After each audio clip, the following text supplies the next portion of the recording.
เรียนเชิญเจริญพรญาติโยมญาติธรรมนี่มื้อนี้สีมาเฮ็ดศาลาปราสาทอยู่ใต้ห่มโพลานธรรมฝึกจิตฝึกใจกรรมฐานเหมาะสมกับนักปฏิบัติมุ่งทางอย่างจงกรมอันนี้เป็นลานธรรมบ่อเฮ็ดใหญ่เฮ็ดน้อยๆ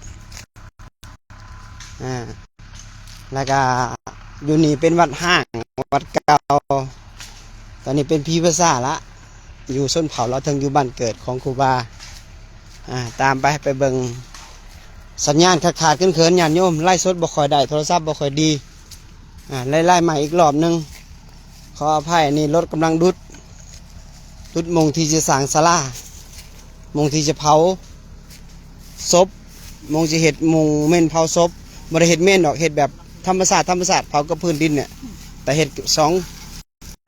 องบ้านกับ2ทีเนี่ยตอนนี้กำลังดุดพื้นที่ดุดหนทางเขามา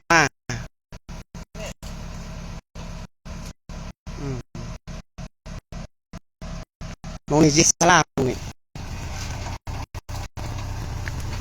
ฉันยังบ่มีขออภัยโยมบ่มีมือกล้องสามเณรน้อยบ่ได้มานำ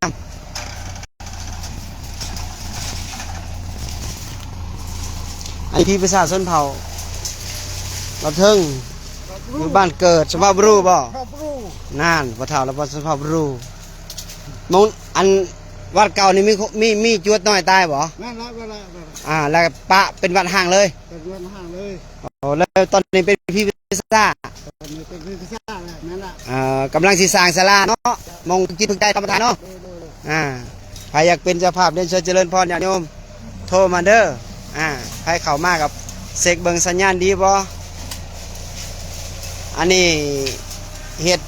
ศาลาปราสาทมองกรรมฐานมักมาฝึกจิตฝึกใจเพราะว่าเห็นความเกิดดับในผีภาษานี้ถ้าเฮามาเบิ่งจิตเบิ่งใจในผีภาษาแล้วเราจะเห็นสัจจะความจริงเราจะเจอความสงบเราจะเศร้าย่านผีให้ย่านผีก็ให้เขาผีภาษาหลวงปู่ชาเพิ่นบอกว่าถ้าเข้าแล้วเราจะเจอความสุขเนาะอันนี้ก็สิปลูกต้นไม้เพิ่มอีกนี่มุงกกให้ไปทางนั้นบ่ค่อยมีสัญญาณญาติโยมนมัสการเด้อพ่อแม่ครูบาอาจารย์ที่เข้ามา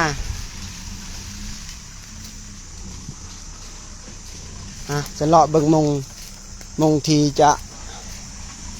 อันนี้ทางนี้มีเป็นศพฝังนี่ฝังอย่างเดียวส่วนเผาเราเทิงนี่หมอเก่า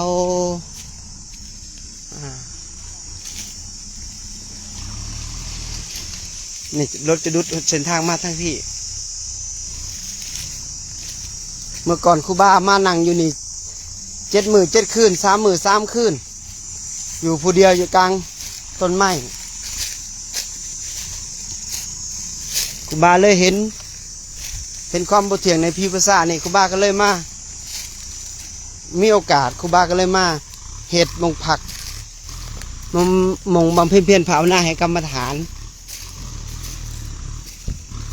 ต้นไม้น้อยบ่ค่อยใหญ่เพราะว่าเขาตัดออกหมด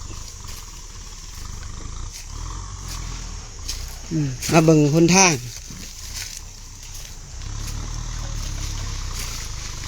นี่แหละขันอยากอยู่ซื่อๆมันก็บ่เห็นความเกิดดับต้องเข่ามงมันซักยาให้ถึกมงขันอยู่ผู้คนมากมายกับบ่ย่านผีถ้ามันรู้แล้วว่าผีอยู่นี่มีจริงมันก็บ่มากิเลสมันย่านเขาต้องฟื้นจิตฟื้นใจฟื้นกิเลสนี่เด้หนทางเขาดุดเข้ามาน่ะเป็นหนองน้ำใส่สบายเลยญาติโยม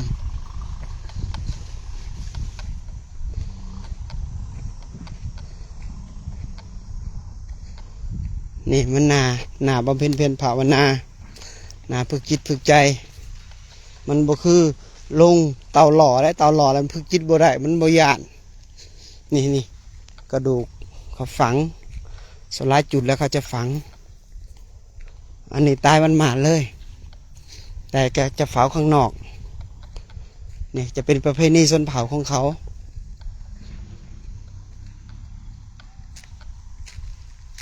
นี่จะทางเข้ามาฝึกจิตบนแนวปีนี้ทั้งนั้นมีแต่ฝังจูดร่วมกันสร้างศาลา3 ห้องห้องน้ำ1 หลังแล้วก็ลานถ้ำที่ว่าบ่มีหลังคามุง1 ทีแล้วก็ทีย่างจงกรมแล้วก็ที่นั่งสมาธิเป็นสัพพทน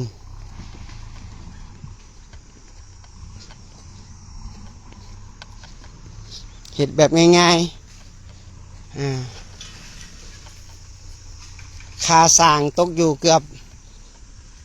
30,000 กว่าบาทหรือ 40,000 รวมทั้งหมดเกือบ 50,000ค่าสร้างแล้วก็ค่าวัตถุอีกประมาณ 4-5 หมื่นนี่ละรวมแล้วงบประมาณน่าจะบ่เกิน100,000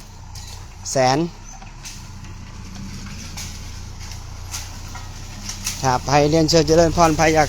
โมทนาสาธุการนำกันก็อยากเป็นเจ้าภาพร่วมก็โทรมาเนาะแซดมาอาจจะบ่ค่อยได้ตอบเพราะว่ามันบ่ค่อยอ่านหนังสือบ่ค่อยออกปานใดเนาะนี่เพิ่นกำลังดุดกาว่าจักมือจังสิแล้ว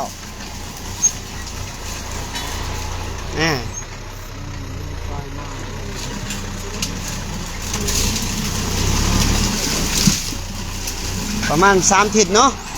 3 ทิศแล้วบ่เดือนหนึ่งบ่อ๋อพอถามว่าเดือนหนึ่ง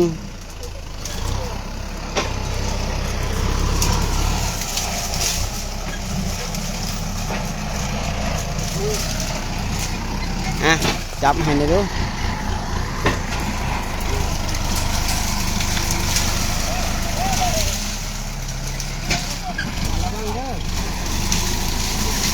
เรียนเชิญเจริญพรญาติโยมใครจะเป็นเจ้าภาพร่วมเด้อ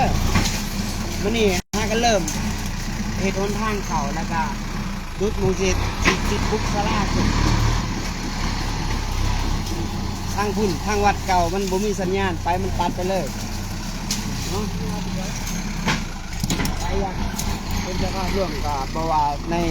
ต่างเมืองต่างแห่งต่างประเทศก็โทรเข้ามาร่วมได้ช่วงนี้ช่วงขาดแคลนเอาบ่มีเขาก็โมทนาสาธุนำเขาก็ต้องร่วมก็ได้เนาะเป็นบุญเป็นกุศลคือกันใครมีก็ร่วมก็ได้เงินเหลือก็